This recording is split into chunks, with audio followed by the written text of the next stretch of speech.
You may remember that during the presidential campaign, Donald Trump had a number of ambitious goals, like bringing back coal jobs and launching Hillary at the moon. But perhaps his most grandiose goal was this. If you're a deal person, right? The ultimate deal is that deal. Israel, Palestine, if you're going to make it, that probably is the hardest deal there is to make. If I'm going to be president, I'd rather be in a position, because I will try the best I can, and I'm a very good deal maker, believe me, to try and solve that puzzle. You're not going to solve it if you're going to be on one side or another. Everyone understands that. Now, first of all, props to Trump for thinking that the ultimate deal is peace in the Middle East and not the number 4 at McDonald's. That's a step up. I like that. And also, I'm impressed at how confident he was. I bet in his head he was just thinking, all I gotta do is have Michael Cohen pay the Palestinians $130,000 and then poof, problem solved. No problem, folks. And to be honest, this is one of those issues where part of me was willing to give Trump a chance. I mean, Israel and Palestine have been fighting for 70 years, right? In my head, I was like, what's the worst thing Trump could do? Well, today, he answered that question.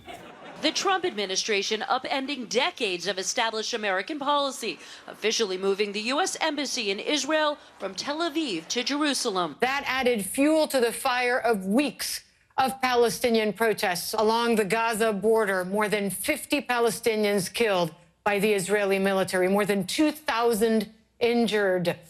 Now, I don't care who you are. I think we can all agree this was a horrible loss of life that sadly anyone could have predicted. The Israelis and the Palestinians both claim Jerusalem as their capital. So America moving its embassy to Jerusalem before even holding peace talks was bound to be a provocative move. And there was a moment where Trump considered not doing it, but not out of concern for the human cost. They said, sir, we're building an embassy in Jerusalem, sir. I said, how much? Something other presidents don't ask, but that's okay. They said, I kid you not, they said, sir, $1 billion. I said, $1 billion? You know what $1 billion is? So I called David. I'd stopped signing, by the way. I had Donald, D-O-N-A-L-D, and then it was like dead. Blah.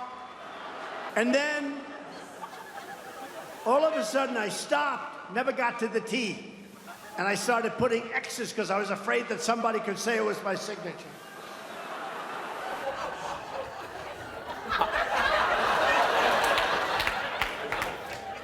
I love that Trump tried Xing out his signature like he was voiding a check. As if somebody was going to take the executive order out of the White House trash and fill out the rest of his name. Like some kid is going to use it as his fake ID. Just like, sorry, buddy, you got to be 21. That's no way to talk to the President of the United States. I'm so sorry, Mr. President. I didn't see your signature right this way. So Trump was against it, but then once the president figured out a low-cost way to destabilize the Middle East, he went ahead and moved the embassy. And as angry as the Palestinians are, to many Israelis, Trump is a hero. The Israeli people also celebrating the occasion. Pro-Trump signs a signal of President Trump's growing popularity in the country. The mayor of Jerusalem has put up an image of the old wall, and it actually shows an animated U.S. flag and Israeli flags. The large soccer club is changing its name to honor the president. The Beitar Jerusalem Football Club will now be known as Beitar Trump Jerusalem. That's right. Trump has gotten so popular that they're naming an Israeli soccer team after him, which is perfect, because a lot of people don't know this, but that team only won their league because James Comey stepped in and tripped a player on the opposing team. Yeah. Everyone was confused.